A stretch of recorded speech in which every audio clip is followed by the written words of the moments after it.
Hello and welcome to this video in the COVID-19 series on Mr. Gill's science stuff. A little heads up before we start. This is going to get fairly complex and be reasonably in-depth, and the target audience for this is people with an A-level understanding of biology or indeed higher. If you haven't watched the Key Stage 3 or GCSE version, don't be afraid to go and do so. Those ones are going to be quite a bit shorter and address some of the more straightforward aspects of the pandemic. I am recording this on the 1st of May, so everything I've got at the moment is accurate as of today, and all the sources are listed at the end like a good little science video recorder. So, as I say, it's going to be quite in-depth, so strap in and let's get going. So, this first slide talks about what we're going to cover.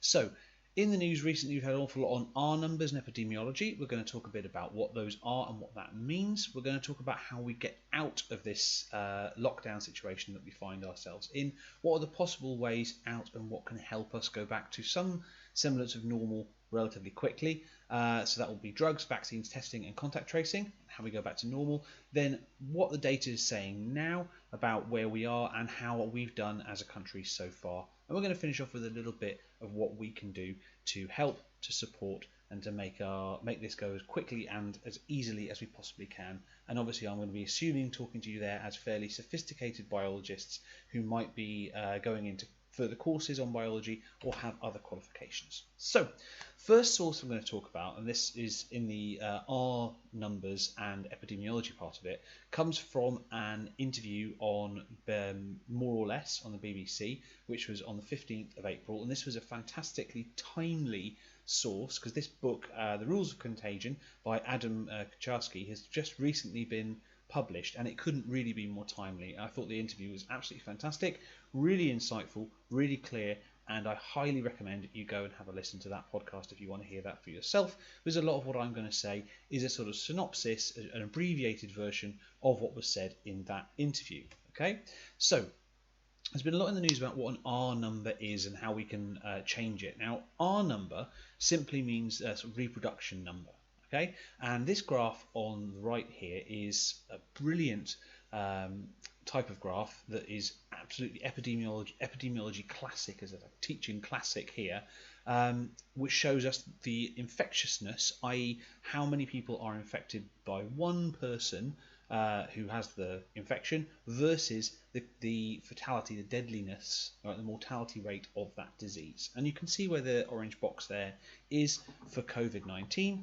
It's just here, pretty much in the same ballpark as the Spanish flu, significantly less deadly than, say, tuberculosis, SARS, polio, smallpox, Ebola, and bird flu, but more so than swine flu, seasonal flu. And in terms of infectiousness, less so than chickenpox and measles, but more so than seasonal flu and about the same as swine flu.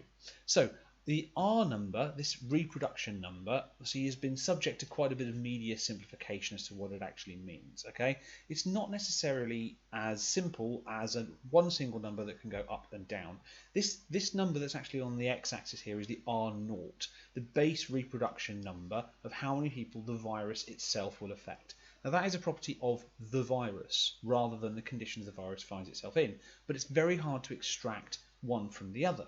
Okay, so obviously in different contexts, viruses are going to spread very, very differently. Okay, so that is a very broad definition, what the media has been using in terms of what the R number, the R value is. Now this source obviously is the Information is Beautiful information pack on COVID-19, which I highly recommend you go and have a look at. It's updated regularly and it is very clear and very useful. So the acronym that came up in the BBC interview I listened to, which I thought was a really useful way to understand it, is this DOTS acronym: duration, opportunity, transmission probability, and susceptibility. So these are all the things that it was said in that interview that affect the transmission of the virus.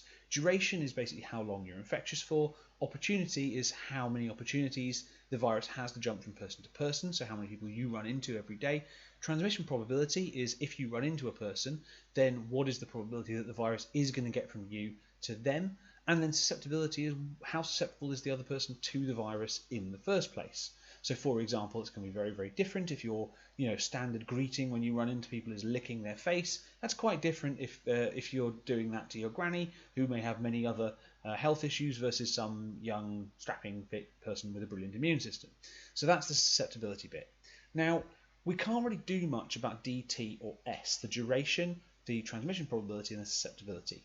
Now, in terms of duration and transmission probability, there are drugs in the works that will have an impact on those. Susceptibility, population-wide, can be influenced by shielding, by making sure the most vulnerable people are the most shielded away. But really what we're trying to affect is the O in that. We're trying to drop the opportunity.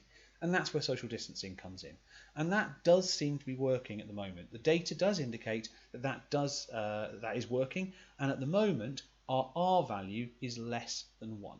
Okay, which basically means that for every person an infected person bumps into, every infected person will infect less than one other person.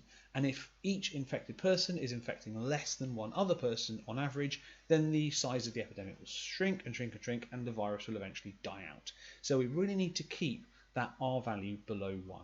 A really simple way to think about this is putting fuel on a fire. If you starve the fire of fuel and oxygen, it doesn't have anything to burn, so it can't expand, and it will shrink and eventually go out. But if you start putting fuel back on it before it's gone out, then it will build back up again. So this is where our bit on ways out comes in. Problem we've got is that how do we resume normal life and keep your R value smaller than 1? Okay, so we need to keep the pressure on, we need to keep the number of people infected falling, but we also do need to have people going to work and going to school and studying and leaving the house, because that's normal life. So this is what we call the so-called exit strategy, which you've probably seen in the media, is what people are talking an awful lot about. And this is Sir Keir Starmer. He's the leader of the Labour Party, and he's been calling for the government to be clear on what the exit strategy is. Okay, so there are various things that are going to help us get an effective exit strategy and get out of the situation of sort of lockdown that we're in. And those might be drugs, vaccines, they might be testing, and they might be contact tracing. So we're going to have a look very briefly, quickly as we can, at each of those individual ways that we could help ourselves get out of this lockdown situation. So first off, drugs. Now, there's been a lot of media again about drugs that can help us. Now, if you've watched the Key Stage 3 and the GCSE version, you know that drugs against viruses are particularly tricky to come by, because viruses don't behave like bacteria. They're not alive on their own. They're inside your cells, so they're very hard to treat with drugs. So we'll start with some good news. Very recently there's been a partial success story, sort of a tentative hope for this drug, remdesivir, which has been shown to shorten the disease course from 15 to 11 days on average. Now that doesn't sound like much, but if you shorten the course of a disease and you speed recovery, right, then people are infectious for less time, and obviously they can be healthy and back to work and back to their normal lives faster. It's a useful proxy for measuring how effective a drug is. Now, this was a drug originally developed for Ebola, I believe, which wasn't shown to be very effective against that, but has shown some effectiveness against COVID. So caveats on that: this is an on-average thing. It's a study that was approximately 1,000 participants, so not a huge study. And the effect of the death rate, so did it actually did it actually lower the percentage of people who died with the disease? Well, that was not a significant result, unfortunately. And you can have a look at the paper in Nature that was published 2 days ago. Now, there's one that's been getting a lot of media traction, which is this hydroxychloroquine by the guy down in the corner there. Now, unfortunately, that has been shown that doesn't really do much. There's been 6 small studies, France, China, various places, and a meta-analysis conducted by some scientists in Iran. And overall, there's been no significant benefit shown. And you can, again, read that systematic review and meta-analysis. The link will be in the description and at the end. So that one, unfortunately, doesn't work very much. And, of course, really doesn't work is doing anything stupid with bleach or cleaning products, like injecting them or ingesting them. And it is a sorry state of affairs that, due to the President of the United States, I have to say that. Right? Now, as far as the source goes, do I really need one to tell you not to eat bleach? I think if I do, you need to be starting further down the difficulty level of these videos. So, moving on. A vaccine. Now, in the GCSE COVID video, if you watch that, I singled out one particular vaccine candidate. There's lots and lots and lots of vaccine candidates out there. I singled out one that's been come to known as the Oxford vaccine, and that seems to be going quite well. That one seems to be working extremely well. Just yesterday, the major pharmaceutical firm AstraZeneca announced a partnership with the group based at Oxford to produce and distribute this vaccine. It's in human trials, clinical trials, very early days, but it seems to be going pretty well. So I'm going to tell you a little bit about this vaccine and a little bit about the process that was in its manufacture and in its testing. So it's called ChAdOx-19, which stands for Chimp Adenovirus Oxford 1, and the nCoV-19 one is novel coronavirus 19. So what they did was took a strain of virus they already had, a chimpanzee adenovirus. Now that's a standard cold-causing virus that affects chimpanzees and doesn't affect us, and has been used in other vaccine development work before. And they combined it with some genetic information for the spike glycoproteins on the outside of the COVID-19 coronavirus, of SARS-CoV-2. So this adenovirus, while not being dangerous to us, will express that crucial glycoprotein on its surface. And as we know from studying immunology, glycoproteins on the outside of viruses act as antigens and allow the immune system to develop antibodies. So that's what the vaccine is. Now, the spike glycoprotein, the way that it actually ends up getting into your cell, which is crucial, is through this thing called the transmembrane ACE2 protein. Okay, so this ACE2 protein is like the sort of lock that the coronavirus attaches to get in. So the spike glycoprotein should attach onto that ACE receptor, and the coronavirus will then be drawn in, and that's how it then infects your cell. If we can generate antibodies against that, of course you can see there in the picture, this antibody will block those spike glycoproteins and prevent the infection of your cells with that virus, okay, which obviously is a very, very desirable outcome. Okay, and if we can do that with a chimpanzee adenovirus, we won't make people sick in the process. So that's the idea. Right, the trial, a little bit on the trial itself. So there's just over 1,100 participants. I think it was listed as 1,102 participants in the press release. Again, the link is in the description. They've been split into two. Good study. The vaccine group and a control group who've been getting basically a standard travel vaccine against against a form of meningitis, meningococcus. So basically they are getting a real vaccine, but not to anything to do with coronavirus. This is an active control. So it will generate the feeling of having had a vaccine. It will generate a little bit of swelling, maybe a little bit of fever, a little bit of nausea, that kind of normal vaccine stuff. So people in the control group feel that they have had a vaccine. Okay, and if you want to go and look into the placebo effect and drug trials, that's a fascinating area, but not one we have time to cover today. So they will be monitored over the coming days, and the results assessed by blood test and immunological assays. So they'll be asked to do surveys on what they're eating and how they're feeling, and then report any symptoms, of course, and then their blood will be taken and tested to see if it has antibodies against that crucial glycoprotein. And so far, so good, but it is early days, okay? And here was our first sort of victim, if you like, our first test subject for this virus. And she's very important for the next bit. Now, I would urge a word of caution when accessing media on this topic. There's a lot of nationalism and fake news going on, which I need to point out to you, and obviously the sophistication of the viewer who's got this far, you should be able to do this for yourself, but I want to point these out. The lady in the picture there was Dr. Elisa Granato, and it was reported after the vaccine was administered that she died. Now, this presumably was from some anti-vaxxer nutter groups, who essentially wanted to spread an idea that this vaccine wasn't going to work.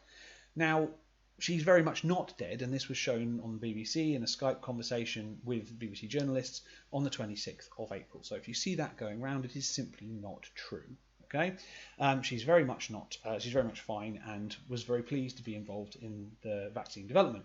Now, you also may have seen a lot of talk about this being a British group and a British vaccine.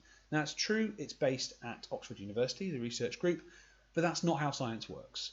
So our Health Secretary, Matt Hancock, decided to tweet about how much of a British achievement this was, and was rebuked by the scientific community. This tweet here went viral yesterday.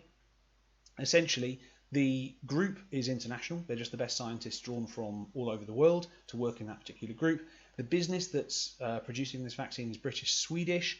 Essentially, don't believe people who tell you that one scientific discovery is based in one nation by one group, that kind of thing. They are international collaborations, which is what makes science work. So if you see any of this nationalism and fake news and anti-vaxxer stuff and conspiracy theories, you can look at all the protests in America. At this stage, I think we can all agree, while we're all sat at home waiting for some way out, we don't have time for this nonsense. So don't believe any of that stuff, right? Check the sources and be skeptical about what you see going around on social media. Okay, so next one, ways out. Testing. Why is it important that we know who has got them? We don't have a vaccine yet. We don't have particularly effective drugs yet.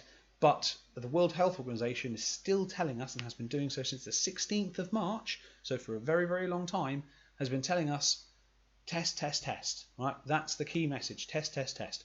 Why are they so insistent on this?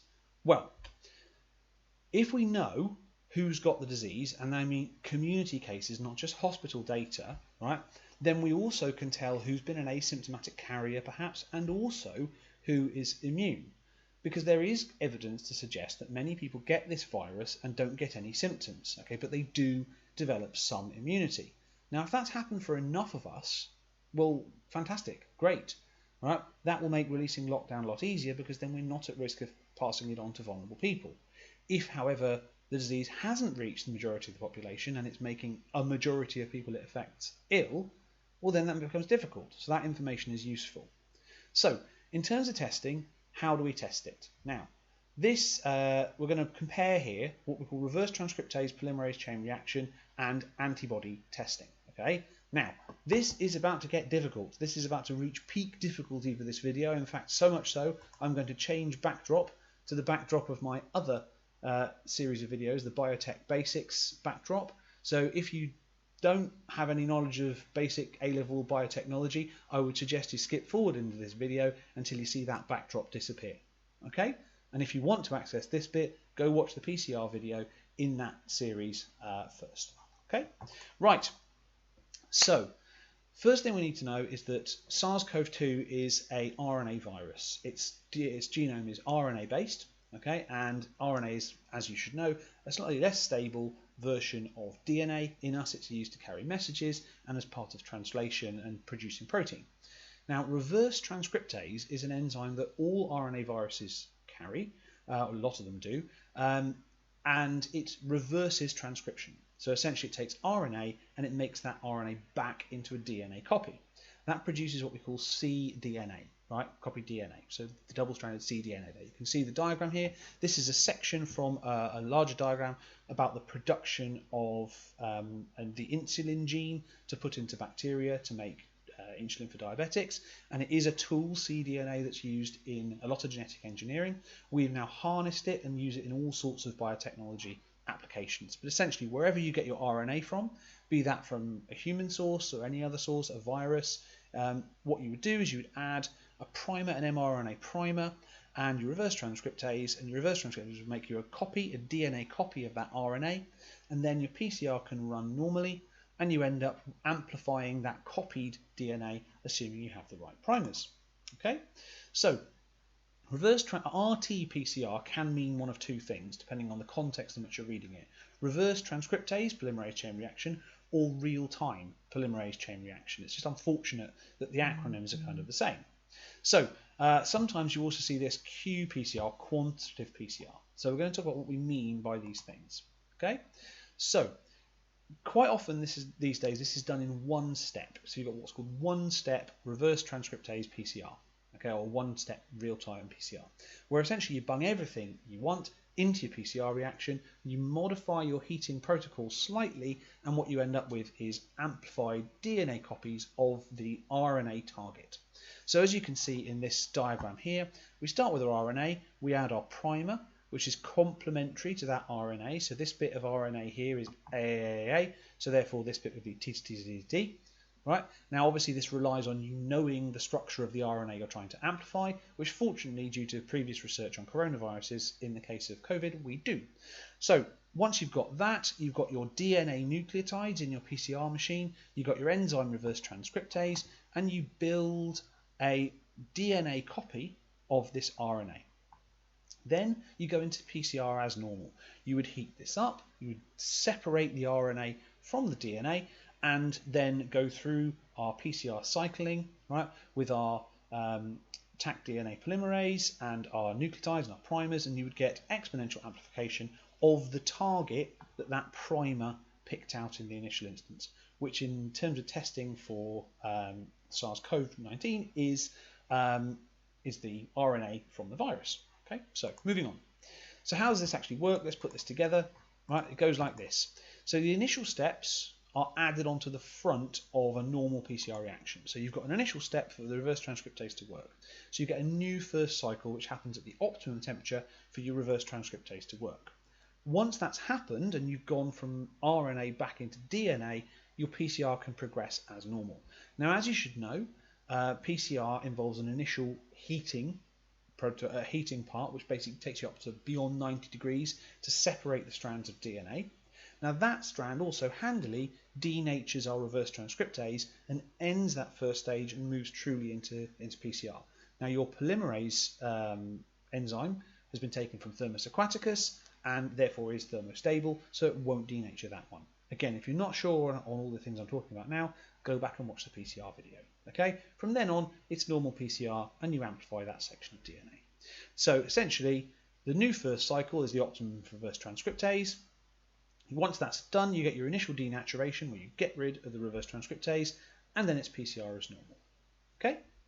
Now, that explains why it's reverse transcriptase PCR, but why could it be called real time? Well, in the other biotech videos, we've talked about PCR as just happening, and you getting end products, right? You're getting end point products, which you then separate out. So that's one way of doing it. There are more sophisticated techniques that give you results faster called real-time PCR.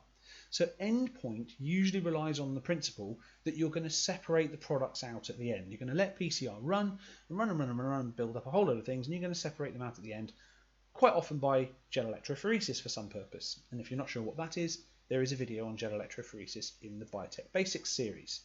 Real time essentially allows you to see results a lot quicker in real time, okay, and generally has the extensive use of fluorescent labels.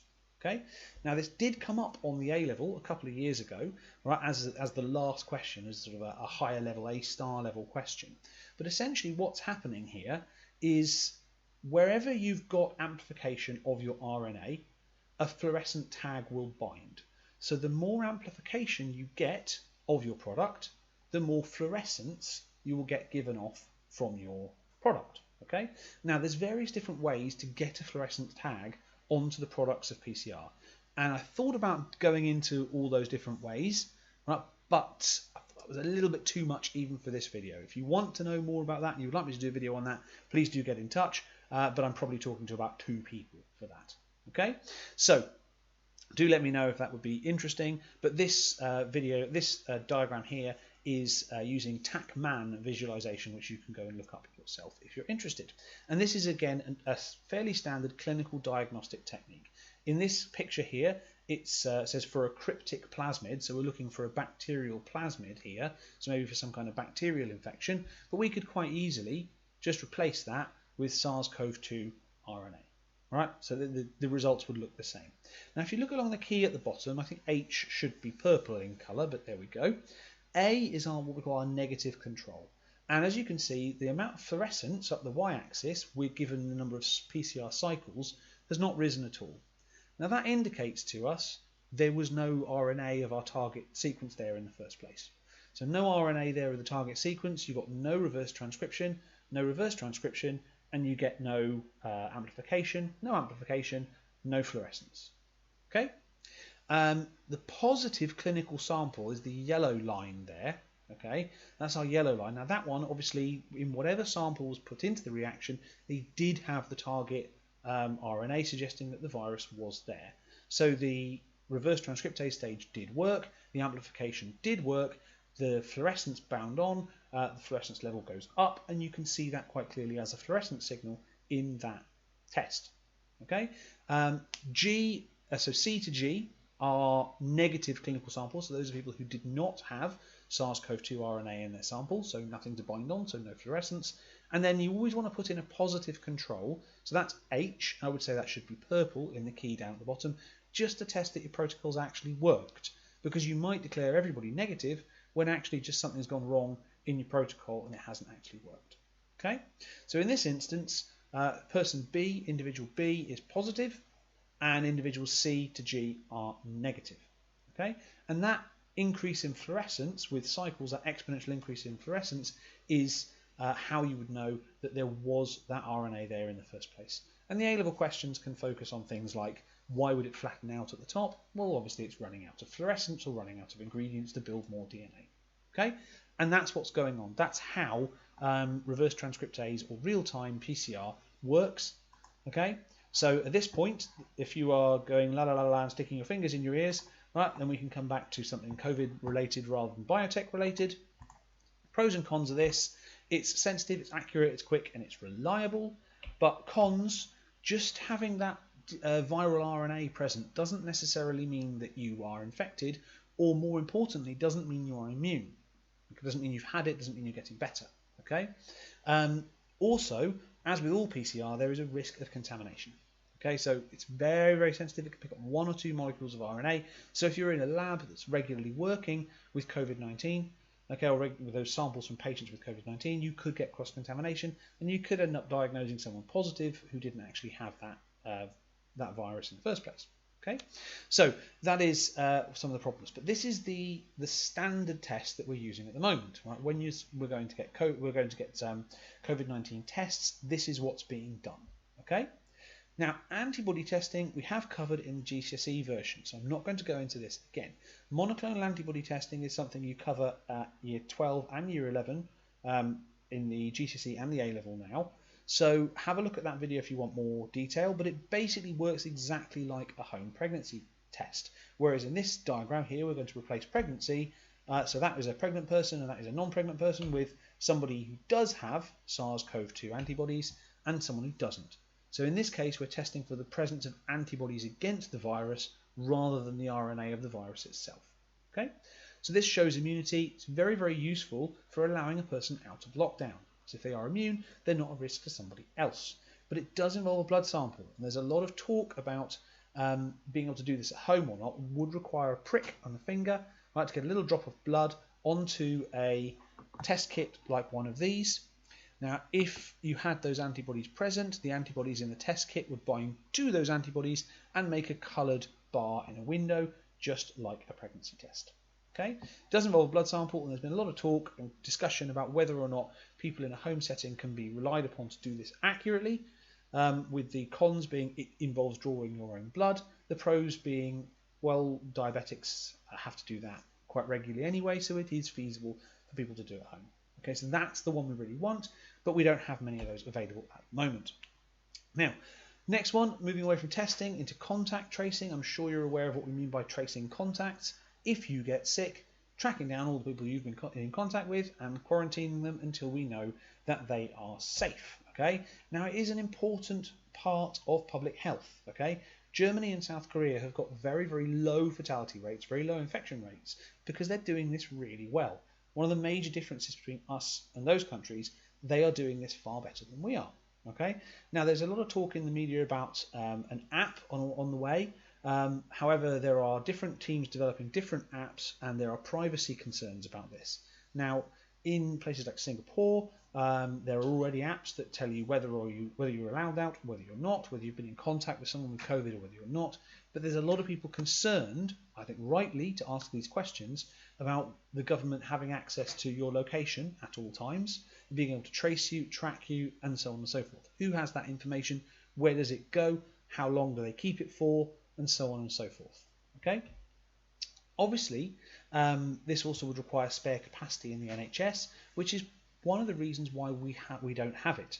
Okay, contact tracing is expensive. It involves large teams being able to react quickly to a new developing disease, which means for the majority of their job, they're kind of sitting around doing nothing, waiting for a disease to happen.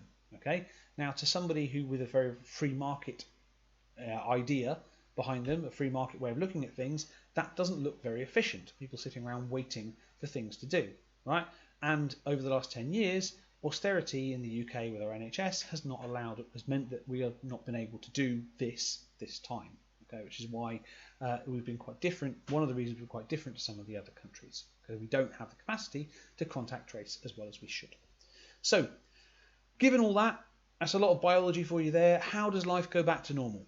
Well, I think it's pretty clear from the media, from everybody who's talking about this, that it's going to be in stages. Okay, of course it will be supported by medication and vaccination, as we've already discussed. It's got to be data-led. Okay, we've got to look at how the data comes, and a bit on the data in a moment. And it requires us to have robust leadership, people to tell us to look critically, look objectively at the data, and say from a public health perspective, this is what we need to do. Whether or not it's popular doesn't really matter. Now, you might have heard this phrase as well, a new normal. This virus isn't going anywhere, unfortunately. Now it's out, it's global, it's around the world, and it's now one of the viruses that we as a species have to deal with, like flu and colds and polio and so on and so forth. Okay, it's out and about, so we will have to learn how to live with it, vaccination, public health, so on and so forth. And in the short term, we won't necessarily go back to living in exactly the same way that we have done. There will be some element, most people say, of social distancing going forwards for quite an amount of time. Now, you might have seen this yesterday in the news, Boris Johnson's first sort of press conference since his release from hospital. He has asserted the UK has now passed its viral peak. We've passed the peak of the virus, but obviously from a biology perspective, is this true and how do we know? I would recommend this website where I got this graph from. It's called Worldometers. It basically just presents the data for a lot of different countries with no commentary, no media spin, no bias of any sort. It's literally, here is a graph. There you go, job done. Right? I very much like it, and that is the daily deaths from coronavirus in the UK. So a nice graph to look at, but that's where we are. Now you might look at that and think, well, it seems to be going up and down and up and down and up and down. How can we know that we're past the peak? And you'd be right to point out these dips here, right, that look like the virus is dropping. It looks like the virus is dropping, and then suddenly it jumps back up again. Now this is very noisy data, what we call noisy data. So these points here, now if you look closely and think about why, a human explanation as to why we might have lower death data on those dates, those are the weekends. Okay, and we've got an issue here with how fast deaths in hospitals and the community are being reported through to the coroners and entering into official statistics. Okay, so that is noise in the data generated by an issue in terms of reporting. Now I think it is correct to say that the number of deaths is dropping, if slowly, because if we compare week by week the peaks and the troughs, overall we are seeing a decline. It isn't rapid, we haven't won yet, right? It hasn't happened yet, and we need to look at this data skeptically and objectively. Okay, but that's one example of where noise in the data can sort of make the conclusion a little bit unclear. So, one comparison that a lot of people have been making as well is how are we doing compared to other countries. Now there's limited utility on this. So if I present the figures to you here, currently at time of writing we've got the fourth highest number of cases and the third highest number of deaths in the world. We have the joint highest percentage mortality in the world. Okay, so of people who get the disease, people who die for them, we have the joint highest percentage mortality in the world. Now there's obviously huge numbers of caveats to data like that. How are we reporting deaths due to COVID? How are other countries reporting it? Are they reporting deaths? Are we reporting all the deaths? And the idea that we weren't reporting deaths in the community until 2 days ago suggests that not all the deaths due to COVID are going reported in this country. We are a very connected country with very densely populated areas. Okay, we have a large hub airport in Heathrow. London is an international city. We've got a large population centre there and in the West Midlands, and we have a very old population. We have an ageing population, much like Japan and much like Italy. So these are all caveats that are important in understanding these comparisons, okay, which means that a lot of comparisons are not very fair. For example, the highest death rates by number, in terms of the number of highest percentages of mortality, and the number of people dying per million, for example, are in places like San Marino, Belgium, so small countries where 1 or 2 deaths makes a big difference to the figures. Okay, so we've got to put a lot of caveats on this data, and I say that repeatedly, right, because I am going to show you now some of the things that I think we have not done particularly well in the UK in the time. Now, this is my opinion and my selection of things. These are things that come off the top of my head. I have sourced them rigorously. You can go and look these up yourself, but I figure if you've watched through the biochemistry stuff to this point, there's probably only 2 of you still there, and you're probably pretty on side. Okay, so here are some things that the UK has done which I think could have done with improvement. We didn't join a Europe-wide bulk buying PPE scheme, personal protective equipment scheme. Okay, our government told us that they weren't invited, then they missed an email, then they didn't get an email, and so on and so forth. All these things have been shown not to be true. Okay, now this was reported on the 13th of April by both The Guardian and The Mail, 2 very different ends of the political spectrum newspapers reporting the same story in basically the same terms on the same day. Okay, the Nightingale hospitals that have been built, obviously fantastic that we're building extra capacity to help ease the capacity in normal hospitals, are not being used. Right? And the reasons for this are varied. You can go and look into those yourself. This was reported by The Telegraph on the 29th of April, so 2 days ago. Okay, so there's nobody in them pretty much, so what was the reason for doing that? We haven't been reporting deaths in the community, particularly care homes, where a lot of deaths have been going on, until the 30th of April. That was from the government's own website on the 29th of April. We were very late to go into lockdown. Okay, now at the time you could argue there were ways and reasons for this, but I think with the gift of hindsight we can look at that and think maybe was that the wisest thing to do when other countries were locking down earlier. If you want to look at an interesting case study of the effect of that late lockdown, look at COVID admissions at Cheltenham Hospital, right, after the Cheltenham Festival. Okay, that was allowed to go ahead, and the BBC have done some good reporting on what the result of that was on infection rates of COVID. You may remember a volunteer force was asked for, and tens, hundreds of thousands of people volunteered to say, yes, I will help with the national response to COVID. None of them have been used. So this is everything from people doing transport, to people doing lab work, so on and so forth, and they really haven't been taken up on those offers to help with what's going on. Okay, you can look at the BBC link for that as well. Not using available labs for testing. Now, as I understand it, and this is from a personal source within the NHS lab testing system, there are only 3 UK labs running the actual lab tests. Now, as you've seen from this video, the protocols are fairly straightforward. There are lots and lots of labs sitting idle because traffic to the NHS has decreased in other areas that are not being used for testing. So hospital labs are not being used for testing for COVID, which seems a terrible waste of resources. The government bought 17.5 million ineffective antibody tests. That was reported by the Financial Times and various others on the 6th of April.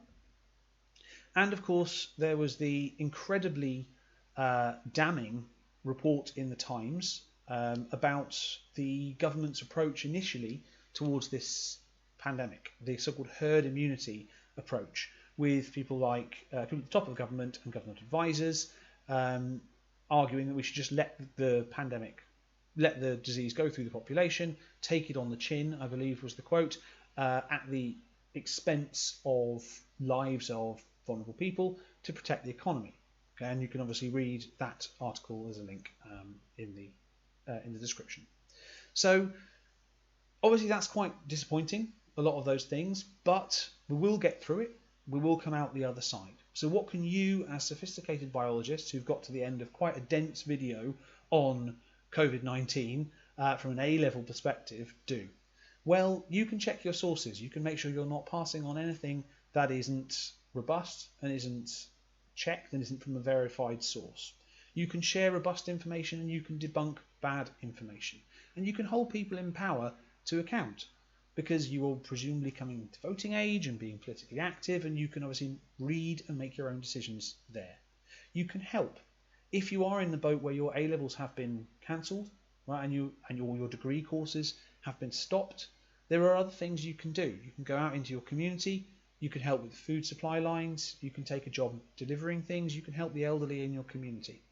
Obviously, you need to do that while you yourself are staying safe, you can stay fit.